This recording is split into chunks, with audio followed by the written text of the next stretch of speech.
Yo, welcome to the Sinners Only Podcast, where we only sin and talk about controversial issues. So yeah, but And where not we copy Ruslan too, bro. and where we copy Ruslan. That's what it's all about. But we are excited to be back here. We have a special guest for you guys. But before we let him introduce himself, Chad, how was your weekend? Bro, my weekend, bro, it's been I don't even know what did I do this weekend actually. I went to a graduation party yesterday. Oh, Friday. I'm gonna tell you what was the best thing on Friday, bro. I did nothing, bro. I took the dog to the vet and I came home. I got some food and I just did nothing, bro. I Chad, this was is always a good time. Yeah, man, I just needed that break, yo. At a point in time this week, bro, I was passed out on the floor. Like Wednesday, bro, I was so exhausted. I literally just came home and I was just like on the ground, bro. I was just not doing nothing. It's been a tough week, but like honestly, man, like it's over now. It's a whole new week now. So hopefully this Yes, week's sir. a lot better, and just you just go after it, But overall, bro, weekend was pretty chill. I got 12 more days of this diet left so I could start eating Taco Bell again after that. You know what I'm Hey, saying? yeah. It's been like 7 weeks. Feel me? I haven't had no Taco Bell in 7 weeks, so that's kind of been irritating. But other than that, bro, we almost there. We almost there. Bro, you can't keep eating that Taco Bell, bro. I mean, I eat it too, but like you gotta have marathon in like 3 months, bro. Bro, let me tell you, yo, and this is no health advice. I'm not a doctor, but yo, the carbohydrates in that Taco Bell, bro, be giving you a good lift and it be giving you a good run, bro. I I'm don't dead. suggest anybody else do that, I'm but like, dead, bro.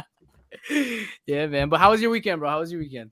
Bro, my weekend was good. I'm really tired if anyone can tell, but it was a good tired though because we just came from where's the flag at?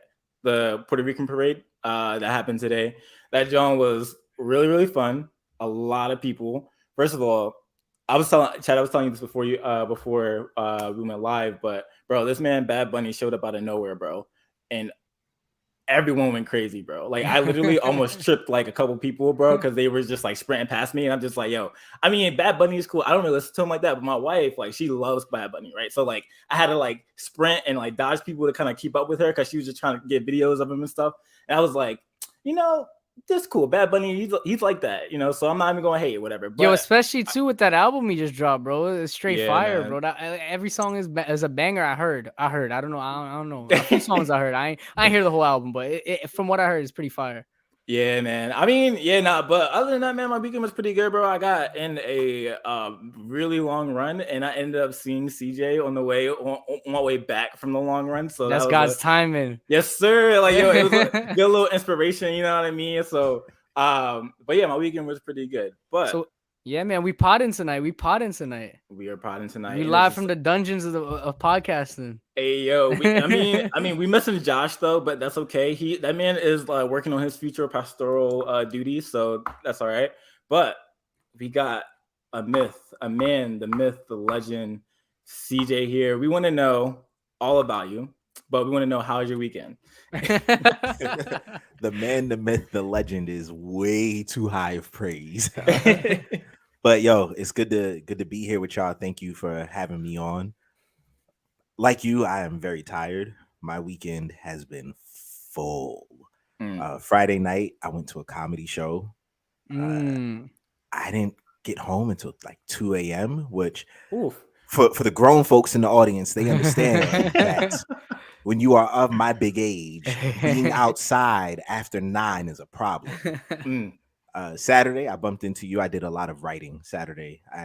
Every month I take a day to just write, and I've got a ton of projects I'm trying to complete right now. So it was really productive. And then today was just another long day, some church stuff, and then had to go to urgent care because it turns out I've got tendonitis in my wrist. So I've got this Whoa. fancy little splint on right now. It's lovely. And of course, still had to do my weekly Trader Joe's run. I Got walked you. in the house, sounded like 20 minutes ago. So we got you fresh off the errands, bro. Yeah. Scarfed down some sushi and said, let's get it. Oh Yeah, man, that's the bro. best too. Wait. Before we also get into like CJ just talking about himself, bro. Let me just tell you, like, this man is really he's just buff. I literally like one day he's buff and he plays basketball and this a really great theologian, bro, writer, bro. Let me Let me just stop, bro. Let me He a beast, bro. He a beast. Basically, that's all we got to say. But word. I'm mad, regular schmegular. Nah. The main reason I wanted to start getting dressed, bro. Saying I was about to crack a joke about that, and you actually, it was the truth, bro. What the heck, bro? The main reason was no big deal. But then when I met CJ, bro, I was like, CJ, I gotta go. No big deal right here. CJ up here, bro. Like, yeah, basically that's what it is. CJ, bro. Nah, man, nah. It's no big deal, bro. It's no big deal. Hey, it's no big deal. But yeah, all right, bet. Let's get into it. I mean, CJ, tell us a little bit about yourself, bro. Tell us about just your life, your upbringing, just your story, bro. We definitely want to hear it. Dog, how much time we got? Ooh, we got an hour, but you take as much time as you want. You know what I mean? Yeah, we can go over. We can go over an hour, bro. People still listen, you know. When you hit a certain age, there's just more to tell. Yeah, I get you. Let's see. So my mom is from Trinidad. My dad is from Harlem. You Trini? Yeah, man. Let's go. Trini are runting. Tuna Puna. Oh, here we go. What part you from? Tuna Puna. Oh, Sawa, let's go. Yeah. Oh, you're right there. Oh, snap, bro. It's a small world, bro. Yo, I knew I liked this guy. Right. So, grew up in a Caribbean household in Brooklyn. Grew up going to church. And I like to tell people being in church doesn't make you a Christian any more than being in a garage makes you a car. And I grew up in one of those church worlds in which we were full of church activity. VBS, Bible study. We used to do this thing in my denomination called Bible quizzing. At one point, I had the entire book of Ephesians memorized. Wow. I sang in the choir. That's double of what Kanye had, because Kanye said on Jesus King he has half of the book of Ephesians memorized. So you above Kanye now. Yeah, Kanye got nothing on you, bro. my bad, bro. I don't have to drink memorized anymore. This old brain don't work the same. That's old CJ. We don't like the new CJ. Yeah. But I was living one life or trying to live one life, and it wasn't working. I was taught that Christianity was kind of like a light switch. You flip it on and off when you're ready. And to spare you the details, I flipped it on and off a few times. And then eventually I became a Christian spoken word artist.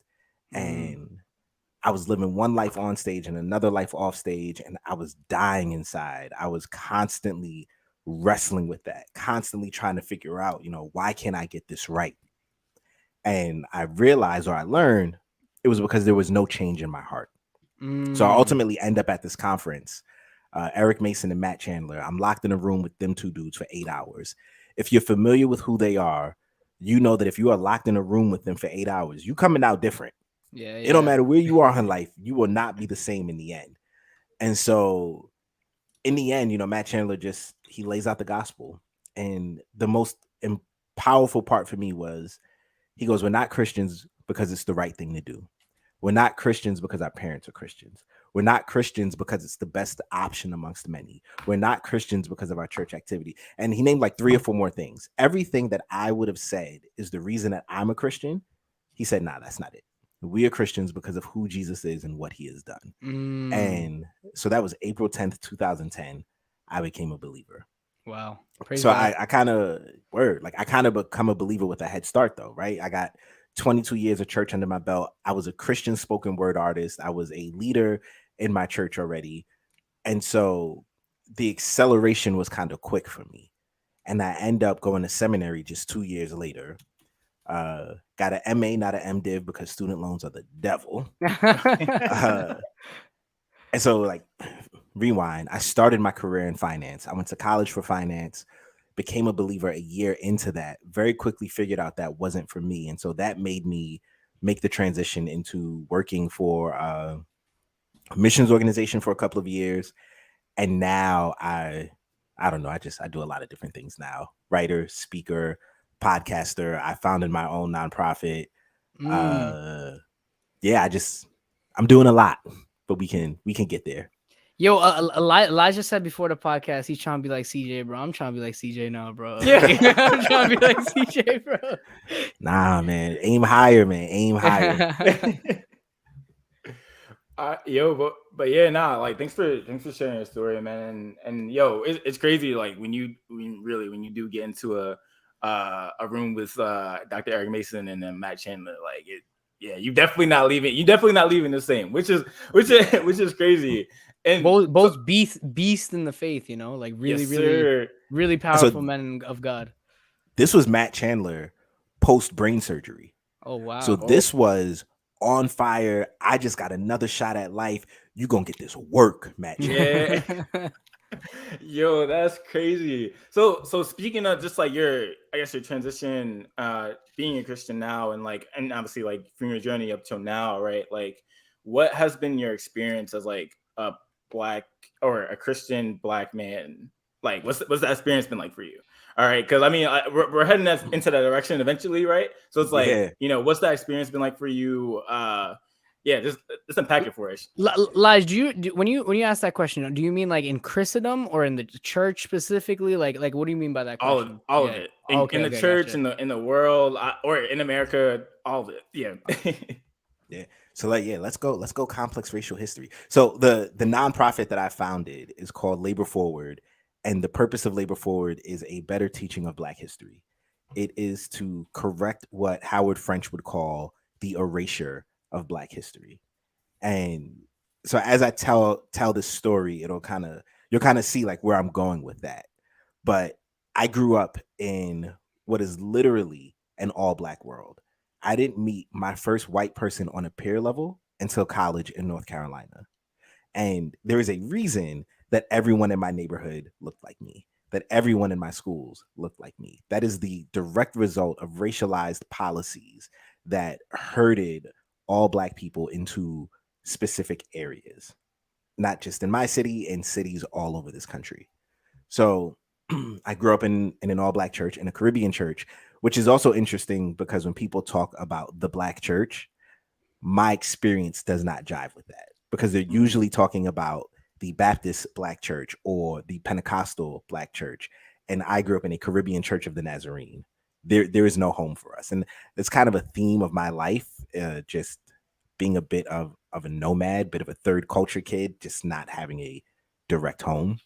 But after I became a believer, probably about 2 years, 3 years later, I left the church that I grew up in because of theological differences. Listening to Matt Chandler and Eric Mason, you know what kind of church I'm going to end up in. Yep. A overwhelmingly white church, which, in the beginning, you're really excited about that. You're like, this is different. This is new. They're thinking the way I'm thinking about the Bible. They're thinking the way I'm thinking about the role of the Christian in culture and in the world. This is about to be dope.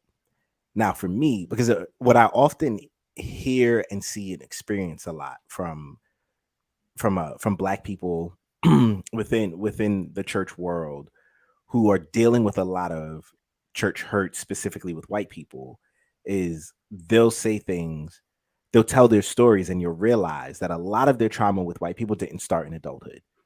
It Mm. didn't start in that church. It started from childhood. My white neighbors, my white classmates. I didn't have any of that. Like, this was Mm. brand new for me. And in some ways it was a blessing because I don't have the childhood trauma and baggage that comes with that. And I think that is why I have a bit more energy than some to keep having these conversations and keep engaging. I got my own childhood trauma that I need to work through, but that's not it. Mm. So in my church, and any story I tell, it's not to disparage anybody or make anybody feel bad. It's just what happened. So in the beginning, it was great. A lot of So I was there since the church started, basically, and it was fairly diverse and still predominantly white, but there was a good, strong Black and Puerto Rican contingent. And over time, they all left, Mm. and they all kind of left citing the same reasons. We don't feel represented. We feel like our voices aren't heard or respected. We want church that feels like home to us as well. And those complaints kind of fell on deaf ears. And I learned very quickly that white people, we're just culturally different, right? Like, it's not a bad thing. We're just different. There is a rugged individualism to white culture that keeps them from seeing the connections and events. So every person that leaves, it's an isolated event, even though all of those people are leaving for the same reason. Mm. If you had that communal mentality that so many Black and brown cultures have, it would be easier to recognize 7 people just left, all saying the same thing. We have a problem here. But that's not what happened. 2016 rolls around, and it's the week that Philando Castile and Alton Sterling were both murdered. It was a week in July. I was working at a missions organization, very busy job. I didn't really have time to process their murders. It was a Monday and a Wednesday. And I was sitting in church that Sunday doing the slides. And I'm sitting there doing the slides, and we're singing Psalm 126. And I break out bawling. I'm talking crying like I haven't cried since I was 5. Snot dripping, wheezing, just tears flowing. And no one said anything to me. No one acknowledged me. I was left there to cry alone. And there was a Black woman in the back. She was crying as well. Same thing. And in the end, people were asking us. It was a really beautiful day. I'll never forget that. People were asking us about our brunch plans and talking about how beautiful the day was. And I was like, yo, what's wrong with y'all? Why are you not broken up over this? Why doesn't this bother you? And yeah, like that really started me on this journey. I started to open my mouth a lot. I was like, yo, we got a problem here. Something is wrong. Because if I was in a Black church, I wouldn't have been left by myself. I wouldn't have been crying alone. What happened to weeping with those who weep, mourning with those who mourn? What happened to seeing the suffering of your brother as your suffering as well? I was getting none of that from these people who were supposed to be my family. And I wasn't some new guy. I'd been there for almost 3 years at that point. So I did the only thing I know how to do is I started writing. I started writing about racial justice and the gospel. I started writing about my experience. And that led me to getting some articles placed in the Gospel Coalition. Oh, wow. And eventually some other publications. But it also led to speaking engagements. Wow. All of a sudden, very similar to when I was a spoken word artist, I found myself all over the country, all over the place, giving talks on racial justice and the gospel.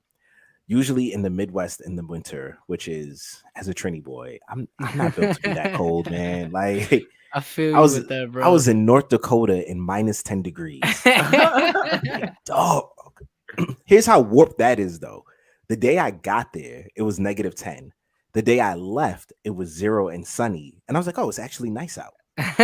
Wow. It was strange. But as I started to do that, I started to get a lot of pushback. I started to hear those famous words, just preach the gospel. I started to be asked, why do we need to focus on this stuff? Are you making a bigger deal out of it than necessary? I've had people say things to me like, I have no problem with Black people. It's Black culture. That's the problem. Dang, that's wild. That's actually wild. I've heard it all. Oh man. I've been in rooms where we're having conversations, and because I didn't comport myself the right way, I was labeled the angry Black man. Even though the white guy next to me said the same thing, twice as passionate. He was just on fire, but I was angry. And I've got this problem where I'm like, I'm not going to shut up. You're going to have to get rid of me. Like, yeah. But eventually I got tired. And I was like, you know what? I'm not having these conversations anymore with y'all, because clearly nothing is going to change. But then 2020 happens and we get the Great White Awakening. And then people are like, oh man, we see where we went wrong. We see how, we should have listened to your voice. But still, things are the same. I haven't had anything nearly as bad as some people, but the comment section of some of my articles was pretty nasty. I learned quickly, don't read the comments. My Twitter mentions would get a little spicy sometimes, and if you caught me on the right day, I had a little habanero for you, a little Scotch bottle, whatever. But you got all the smoke. Yeah. No, Oh, go no, ahead. go ahead. You good? Oh no, I was just gonna say, like, I'm in a place in life now where you kind of recognize who really wants to have a conversation and who just wants to have a fight. Mm. There's one group of people I'm willing to entertain, and the other one I'm just not. Some people just talk because they have a mouth, you know. Yeah. Yeah, plain and simple. It's like But as my grandmother used to say, those who don't hear will feel. Mm. you Mm. probably heard a lot of that growing up, right? Mhm. Yeah, man. Honestly, man, like a lot of what you said resonates deeply, especially at the beginning when you were talking about like just the third culture feeling like I recently released my first book, but prior to that, I was writing another book and I was talking all about that same thing. Like the same thing where it's like with me, right? I'm a little bit more racially ambiguous, right? So it's like I fit into different social spaces, but I've never felt at home at one social space, especially being like, you know, mixed race Trinidadian from living in New Jersey, you know, like it's I don't really fit into many spaces, but yeah, man, I've seen it all from each side, from each angle, and like sometimes you'll be sitting like some people are so culturally unaware that like they'll be in conversation, you'll be standing right next to them, right, and they'll say something wild, right, like back when in 2018 I was volunteering at a church and this one guy started talking about like the caravan that was coming up from Central America and this about immigrants and that about immigrants, and I'm like, bro, like my parents just got their citizenship like a few years ago. Like, what you like? I'm not here. Like, yo, his face got like Casper the ghost at that point, bro. He was like I'm like, bro, you just didn't realize I was standing next to you. You know what I'm saying? Like, and yeah, it's like, you know, 2020 is really the great awakening as you mentioned, and it's like, back in 2020, I released an EP, right, called Trauma, because like, you know, seeing footage of like all this racial injustice, it's like it really wears you down. It wears you down because like at that time, I felt traumatized, bro, just because, you know, I've had situations with police officers, you know, and they just don't care. And then also it's like you got to worry about the other person next to you trying to get you too. So it's like, you know, like at that point I felt completely in a box. Like, you know what I'm saying? Like I felt like I couldn't go nowhere, couldn't look outside, and I was just panicking all the time.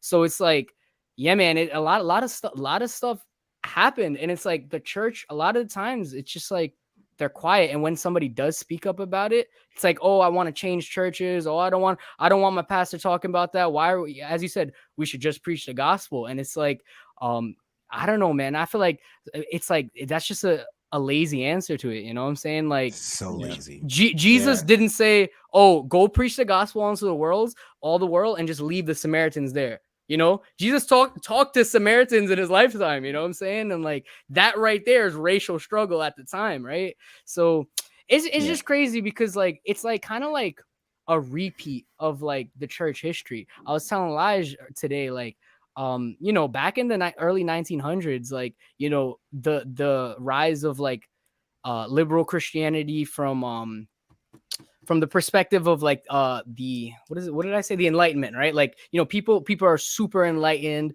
They don't really have a set of doctrine really laid out, and people aren't really looking at it. So then, you know, you have the group of the fundamentalists come up, right? And then the fundamentalists combating, you know, people who aren't really like they think Christianity is very symbolic and stuff like that. And then the fundamentalists get so fundamental that it's like everything. They're like they break everything down to fundamentals, right? They're saying, oh, you can't do this, you can't do that, and it becomes like legalism, right? So fundamentalism, it gets flawed. You have your liberal Christianity that's flawed, and then it's like, well, what happens? And then we see this rise of evangelical Christianity, and now it's like we're kind of back at this same spot where it's like, oh, we can't talk about this, we can't talk about that. Oh, if you're doing this, you're a liberal Christian. Oh, if you're doing this, you're fundamental. And it's like history's kind of just like repeating itself, and it's like that's not what Jesus said to do. You know, Jesus didn't say that. Yeah. You know, Jesus said, love your neighbor, love God first, love your neighbor, go into all the world preaching the gospel. And it's like,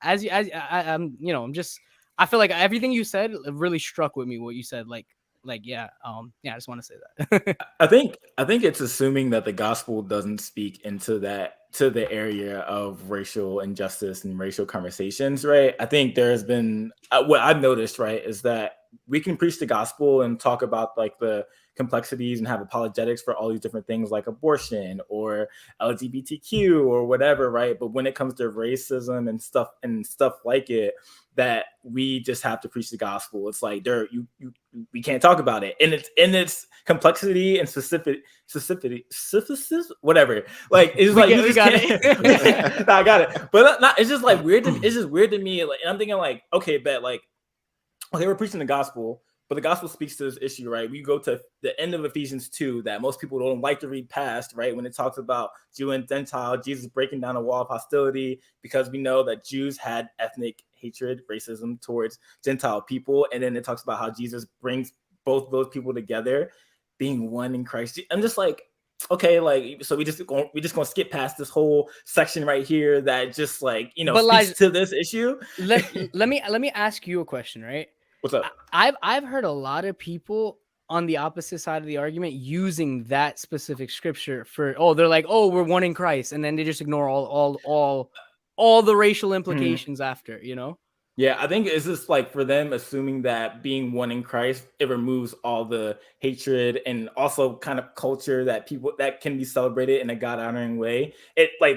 I think it thinks like being one in Christ Jesus removes all of that. And it also removes like my skin color or me and CJ's skin color or your skin color, assuming that like, okay, we're one in Christ Jesus, but that doesn't stop a person that doesn't know Jesus from like putting our face on a poster. Like it's just weird. It's just weird to me. But I digress though. Nah, bro, it's definitely valid to what we're saying, and like, I mean, a good resource for this. I always like to name drop this book because it's just so good. It's called Racism Without the Racist: Colorblind Racism and the Persistent. This is a really long title. And the Persistence of Racial Inequality in America. It's by Eduardo Bonilla Silva. Like, if you guys ever have any time to read it, check it out. It's so good. It's so good. Yeah, I think. But yeah. Oh, yeah. Go ahead. One of the things that I was thinking about when you were talking, Chad, is you know, if you're a 16-year-old black kid right now. Oh no, I always get my math wrong. If you're a 20-year-old black kid right now, we've been watching black people murdered on camera since 2012. Yeah. So for the last 10 years, half of your life has been spent watching people who look like you get killed. Yeah. And become hashtags and become part of a public movement. And you kind of have to stop and ask, what kind of trauma do you think that puts on a person? And then if you are a believer, you should be asking, how can I speak the truth of the gospel into that pain and hurt you're feeling? But I can't do that if I pretend what you've experienced and what you've been through doesn't exist. Come on. Yo, we can just end the pod right there. That was a banger, son. That was a banger. Bro, I got goosebumps. Oh, man, snap. Y'all too funny, man. No, but CJ, it's the truth, man, bro. I'm thinking, I'm like, bro, there's mad stuff going on in the neighborhood, right? And I'm thinking, I'm seeing this on TV. Then I'm thinking back to my past, right? And I'm like, bro, it's like everybody's out to get you, and it's like I really went into panic mode, bro. Like I didn't know what else to say besides trauma. Like that is literally trauma, you know. Like it and then it's like it's just, and then it's like like in a situation where you are in a majority culture situation, people always ask you, and then they ask you, and they consistently ask you, and it's like, bro, it's really draining. And that's how I just answered. I was like, it's really draining. It's very draining, and I'm not doing the best with it, you know. I just got to be honest with you, you know, like, and yeah, man, Yeah, I think speaking of that too, and speaking of trauma, right?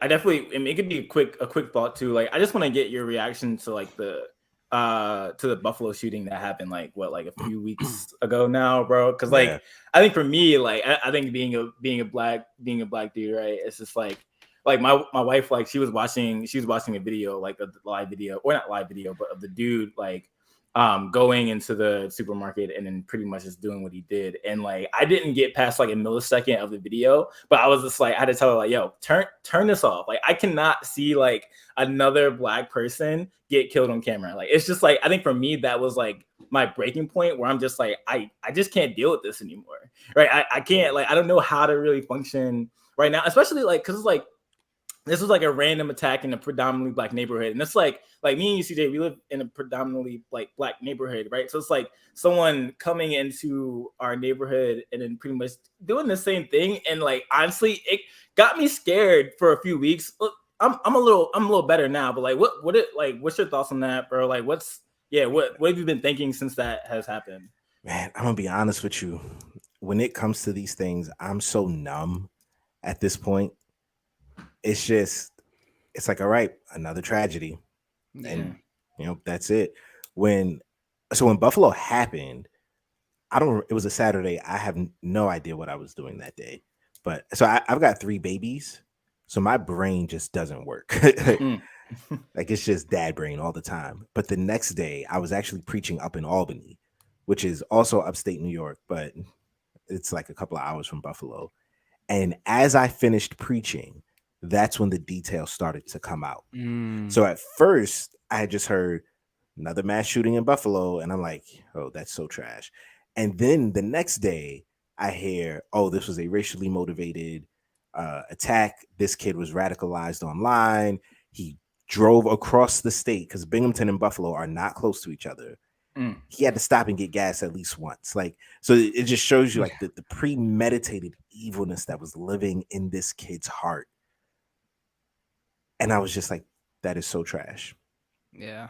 But that's it. Like, I'm at the point where I don't live with the fear anymore, because I'm just numb.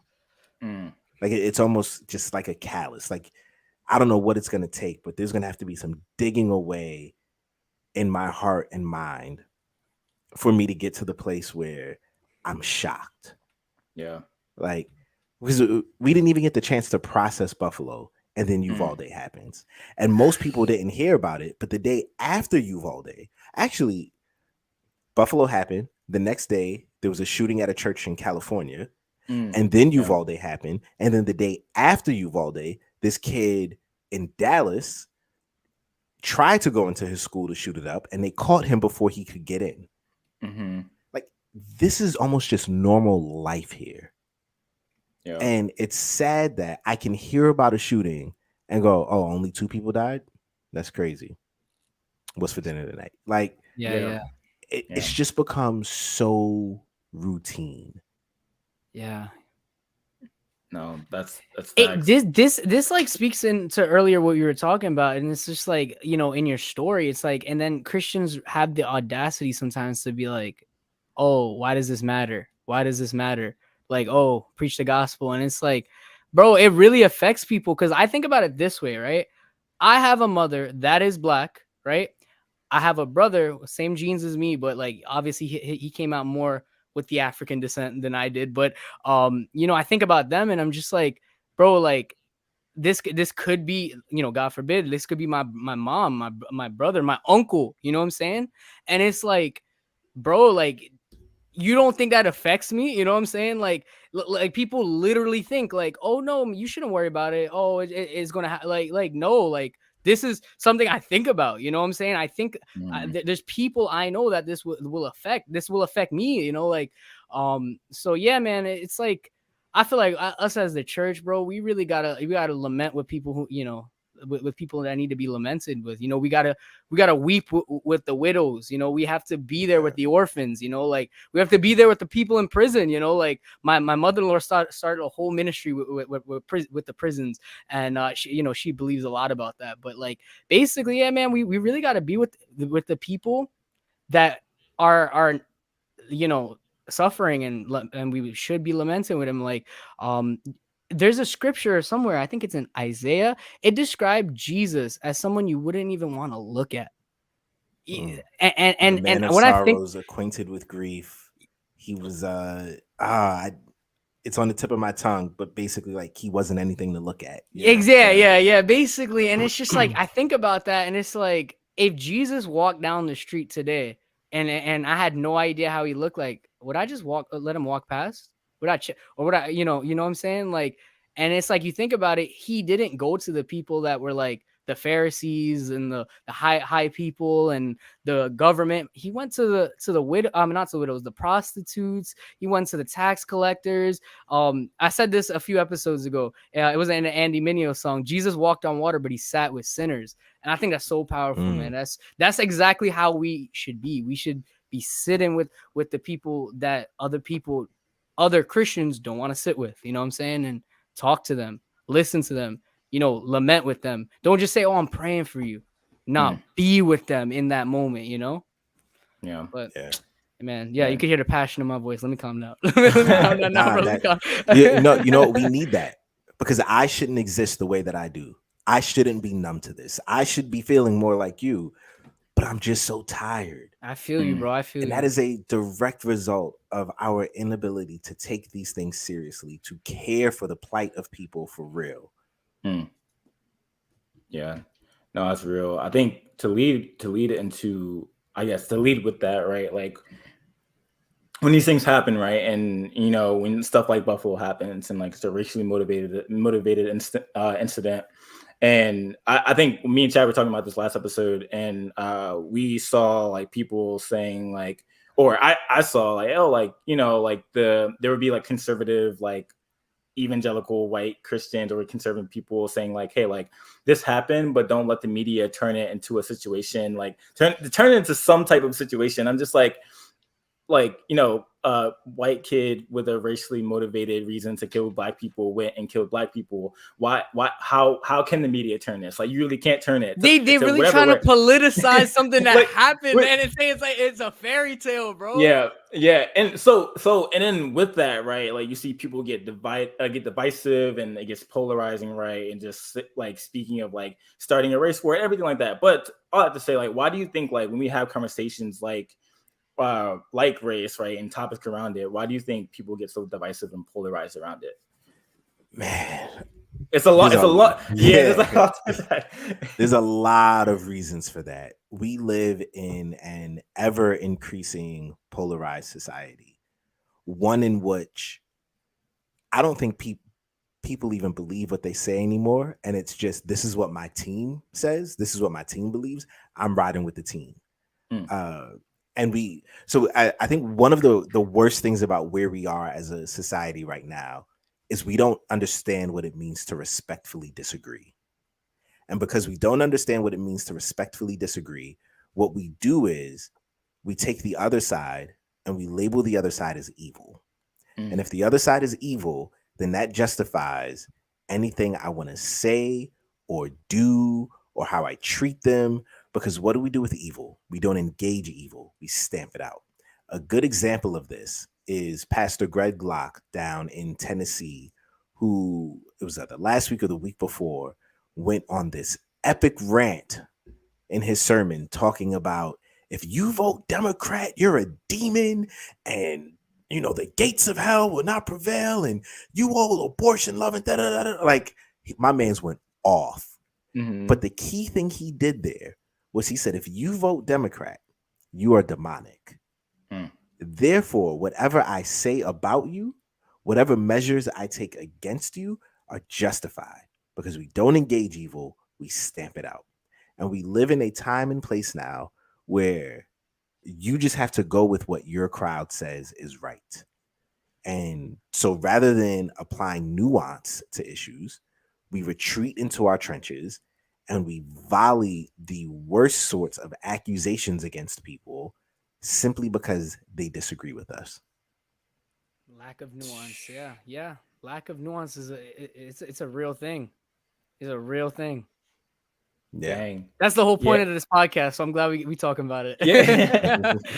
Yeah. Now I saw that same clip, and I saw it from Ruslan. Shout out to Ruslan. I saw that clip from him, and like he was like commentating on it, and I was like, what, like since when does aligning with a political party or just whatever like align with like you being, or it gives a standard for getting kicked in or being in the kingdom? Like it doesn't really make sense to me. Since it's like the late 70s. Yeah, in the late 70s, bro, they were saying like Jesus was a commie and all this kind of stuff, bro. Like, bro. Yeah, the rise of the religious right. That is. Oh my god. That's what did it. Yeah, that's just mad. This is mad weird to me. I'm just like, what? You can't like when you look at Jesus, right? You can't place him in a certain political party. But I mean, we try to, right? Like, I mean, when he comes down, like he doesn't align with the Pharisees, he doesn't align with the Sadducees. Like he's very much like in his own realm. You know what I mean? Like he's living a kingdom life, and I think the kingdom life doesn't necessarily operate in a Democratic or Republican type of worldview, which I don't know. I don't know how we get where we get to, but You know what you got to do to respond to those people, Elijah? You got to be like, yo, so if I got to vote Republican and I'm a Christian, or I got to vote Democrat and I'm a Christian, how come Jesus didn't try to overthrow Pontius Pilate? You ask them that, like, how come Jesus didn't try to overthrow Caesar? And then they'd be like, I don't know. And then you say, like, well, what did Jesus say about Caesar? Give to Caesar what is Caesar. Submit to your earthly authority. And it's like all of a sudden, these people who preach these things on the pulpit, they forget these scriptures. You know what I'm saying? yeah. And like to go into this question about like just the polarity of like the current situation, it's like, bro, we had I think 693 mass shootings in 2021. We didn't hear nothing about it. But conveniently, about a month right before the election this week that just happened, we've been flooded with it. And I think that speaks into the power.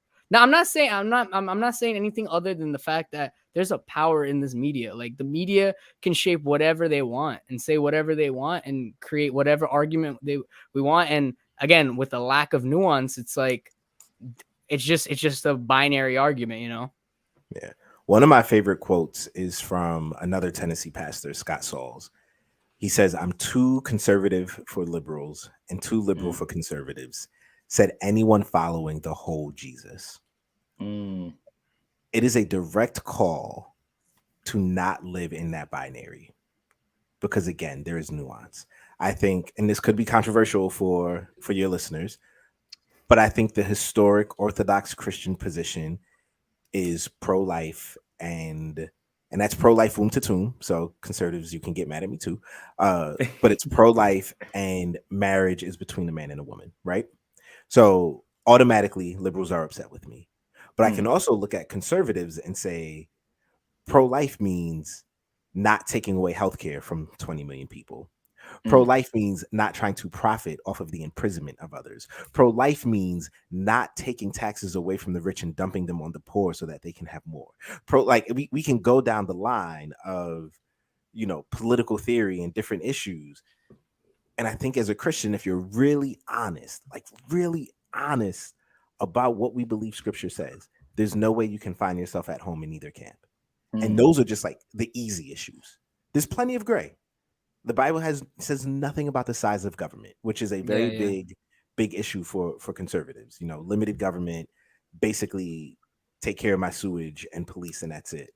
Yeah. But like that's a personal matter. You can come down where you want to come down on that. But there are certain things where I'm like, there's no way you can tell me you read the book of Isaiah or you read any of the major prophets or even the minor prophets, and you can tell me that social justice just isn't in scripture.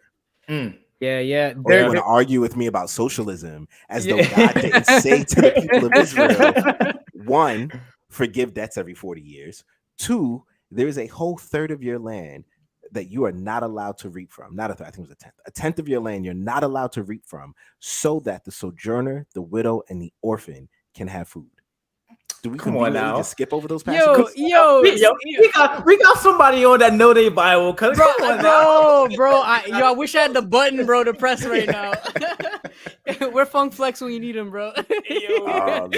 Oh man, there was a quote by Pastor Ryan Batesel that right from over here in Jersey at Emergence. He said, biblical truth transcends all political ideology, and I feel like it's a simple way to put it. Like, you can't align to either and just say, oh, you have to be if you're a Christian, you can't do that. There's so many different things that the Bible speaks about. You can't pick 3 things and then use that to tell everybody, oh, vote this, vote that way. I don't know, man. Yeah, I think I know plenty of people in my life who are single issue voters. I understand it. That's fine. You can be a single issue voter.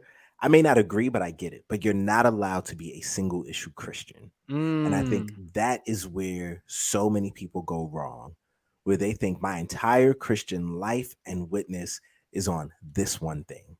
I had a homegirl a couple of years ago, white girl from Minnesota, who, when I met her, her whole thing was, I'm going to the Middle East. That's it. I'm going to the Middle East. I'm going to reach those unreached people groups. That's all that matter.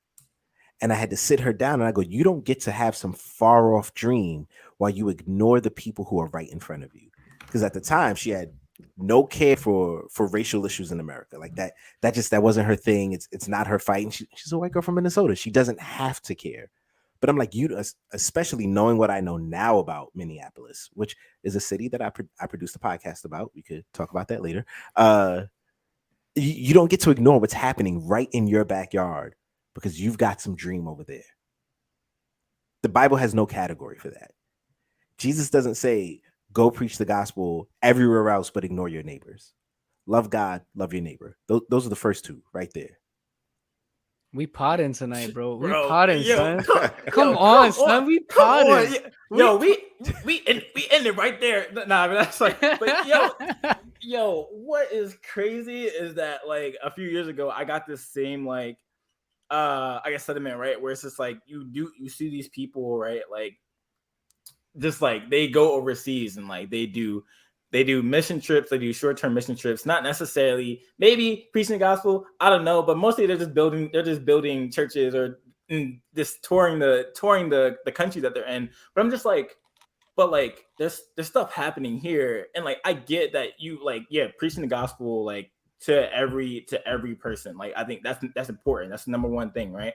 But like if you do see someone like hurting in front of you and you're just like, these people matter over there. Is this like, is that Yeah, yeah. really okay? You know what I Yeah, mean? Like, yeah, yeah. is that all right? Like you like we take back to the example that your story that you used, that when you were sitting in church and you were bawling and crying. Like, I'm not gonna say that there were people like this in there, but I'm sure those people, they had dreams of reaching other people in different nations, but they were walking right past you and not wanting to bear your burden and see what's going on and why you're upset. And I think that's like, honestly, it's so cringy to me, like, and it's annoying to me too. But you know what, Elijah, like on a weekly basis, right? Like I go through this because I'm a missionary in a certain missions organization, and yeah, I'm raising support right now, and it's like people are like, oh, where are you gonna go? I'm like, oh, I'm here in Jersey, and they're like, why? I'm like, because. Yeah, because like, yo, who else is going? Nobody's coming here. You know how expensive it is to live here.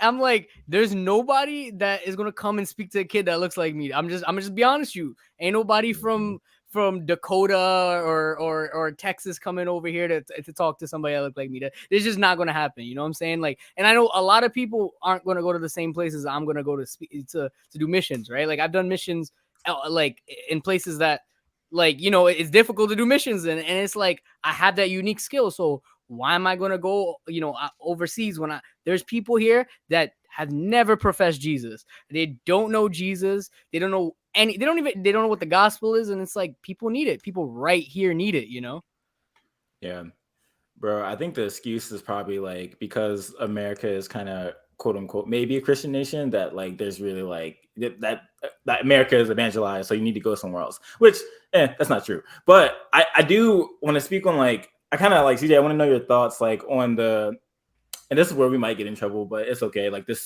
critic, I want all the smoke.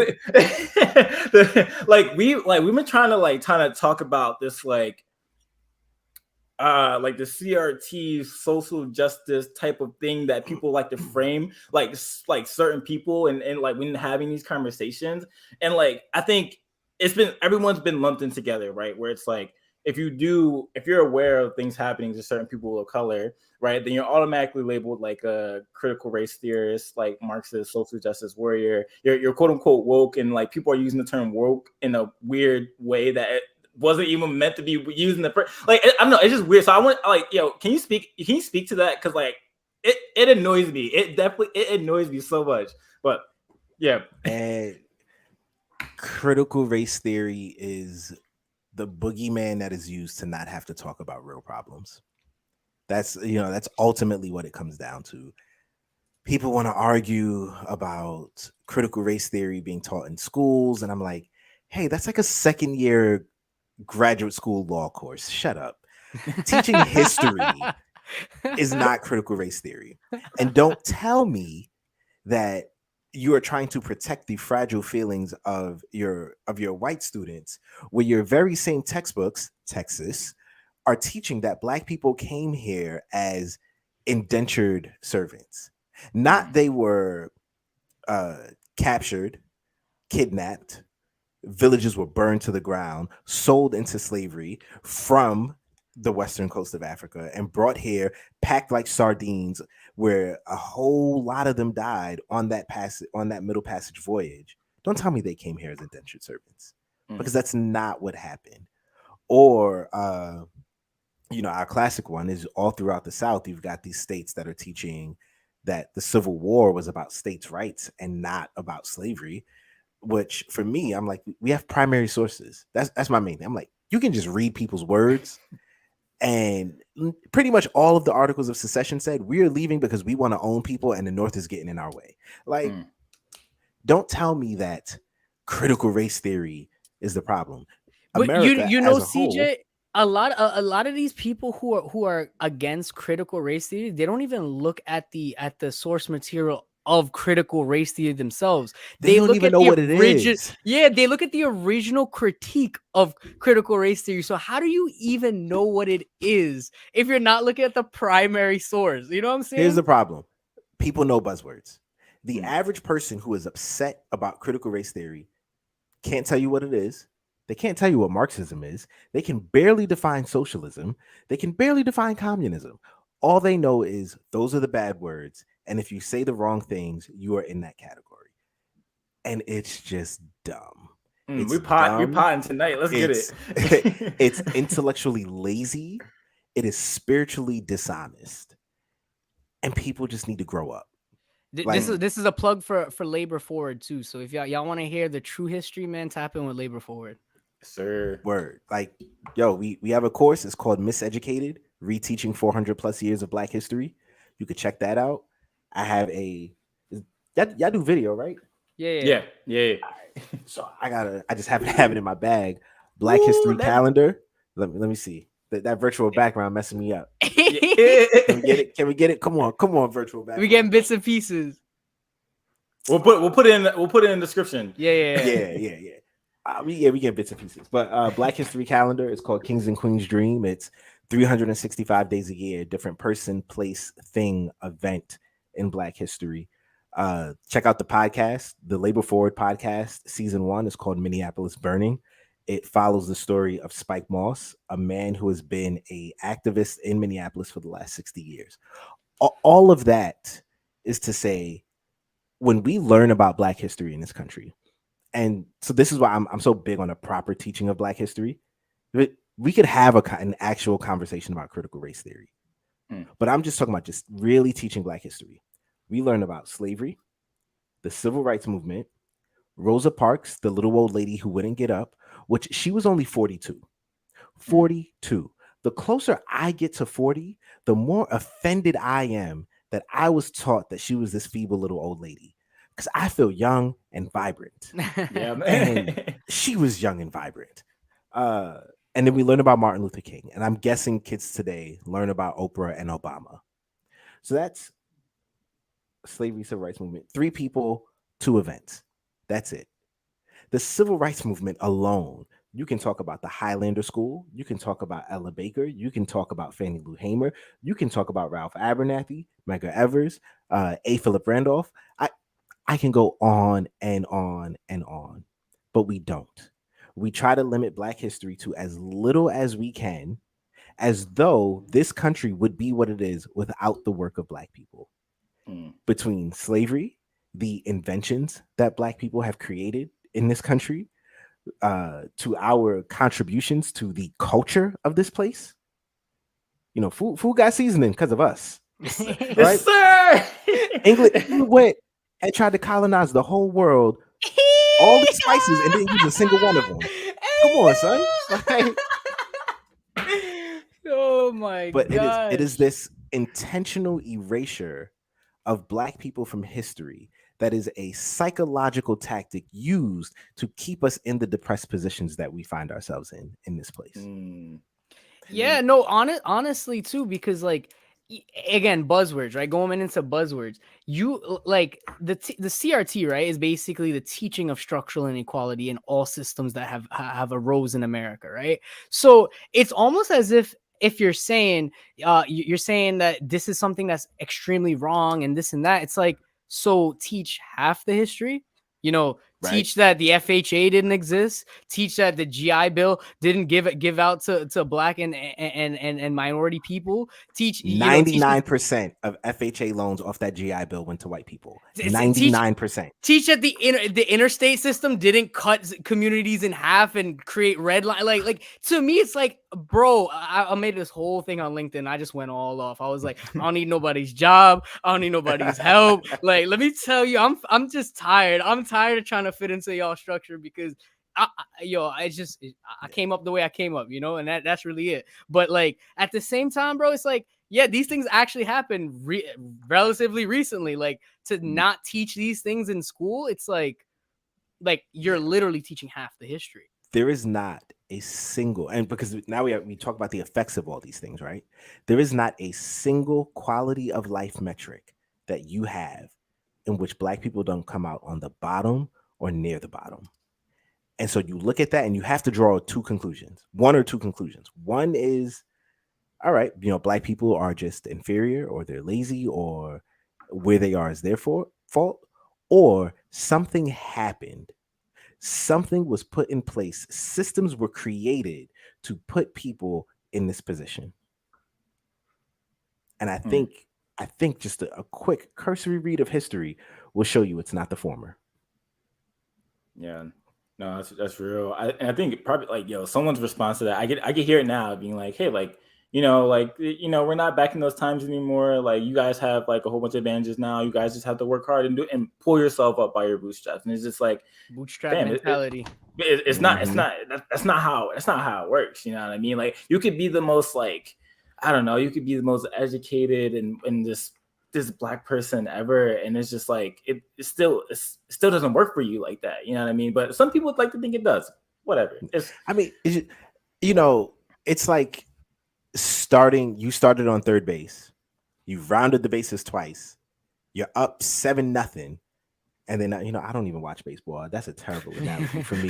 But I'm gonna keep going. You're up 7-0, and now you're gonna tell me, all right, it's all fair now. You can catch up. I know that I had you. Yeah, go. My bad. No, I was gonna say, how can a man with a broken leg win a race? Yeah, and there it is, right? Like, I hoop. I'm a hooper. I've got this splint on right now. If I get on the court, what am I good for? And I'm a righty. It's on my right hand. I'll get some shots up, but what are the likelihood that any of them are going to go in? Yeah. I mean, it's me, so pretty likely, but not good enough.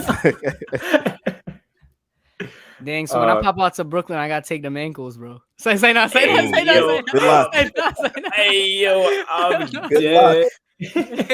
Listen, I'm old. You might get me. I'm not as fast as I used to be. Nah, don't let him old man game.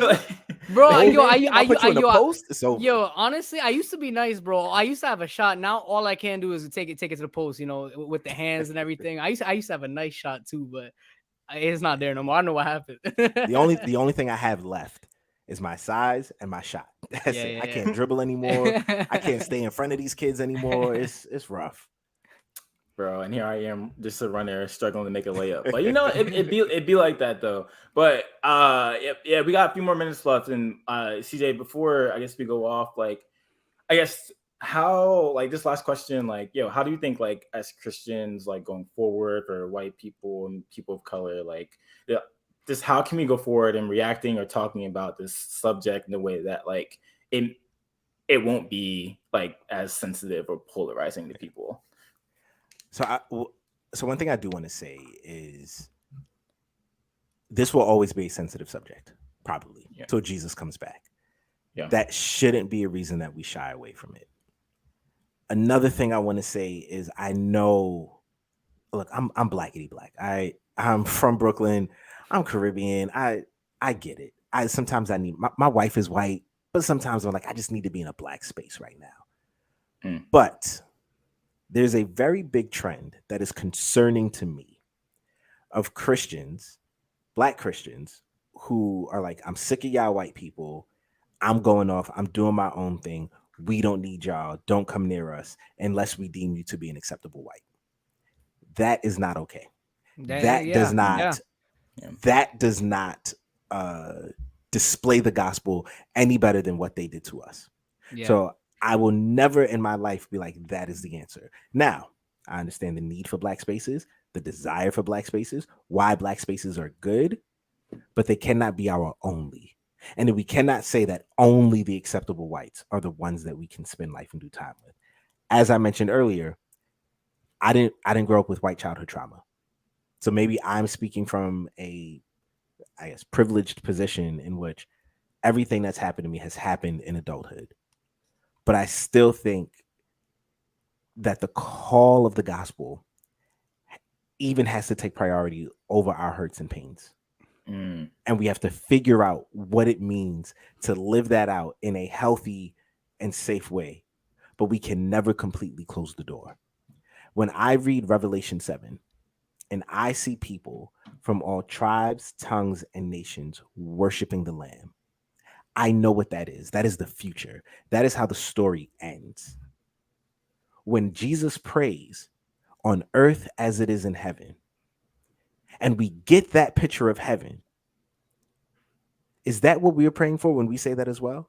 Is that what we're seeing? Is that what we're working towards? So for me, the answer is never to close the door. The answer is to never just go back to segregating ourselves. It's figuring out iron sharpens iron. That is hot. That is rough. But it's figuring out how we do that together. We might need breaks from each other. Listen, I might have to kick it with you on Sunday morning, and then Sunday night, I'm hitting the kickback. But I can never completely close the door because I know what the end looks like. Yeah. And Galatians 3 is still true. Even if it's the most overused passage when it comes to racial reconciliation, it's still true. There is no Jew, no Greek, no male, no female, no Gentile, no Jew. Like this is it. We are all one in Christ. And sometimes heavy on the love, you your know, family, right? Like sometimes your family sucks, but they're still your family. So we got to figure this out. White people, y'all got mad work to do. We got some work to do ourselves, but we need to do this work together. So I can't get with this trend because again, this is a result of this increased polarization that we have. I can't get with this trend that says the only right answer is to just completely cut white people off. Yo, that man CJ preaching. I think, Chad, I think it's a good idea. We just end it right there, bro. Bro, all I'm saying is, man, KB.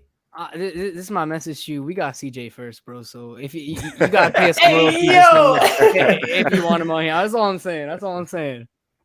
Oh my goodness, bro. Oh man, yo, CJ, we really appreciate you coming through and bringing us wisdom, bro. We really appreciate it and benefited from it, and I definitely know our listeners, whoever they are, all 5 of them, 3 of them, they benefited from it too. So we appreciate you. We appreciate you for coming through, bro. Yeah, man. Heavy on that love, man. Heavy on that love this episode. Yes, sir. Listen, shameless plug right now. If all 5 of your listeners could subscribe to my newsletter, Live in Labor, I'm trying to grow this thing. I put it out every 2 weeks. It's simple teachings on living in the way of Jesus. So subscribe to my newsletter. Yes, that's sir. my only ask. All that down in the description. Yes, sir. All that would be in the description. Yo, thank you guys for listening to the podcast this week. Yo, we appreciate you. Go ahead and click that like and subscribe button. Help us get to 85 because we're at 80 right now. So we appreciate you guys, and we will catch you guys later. Oh.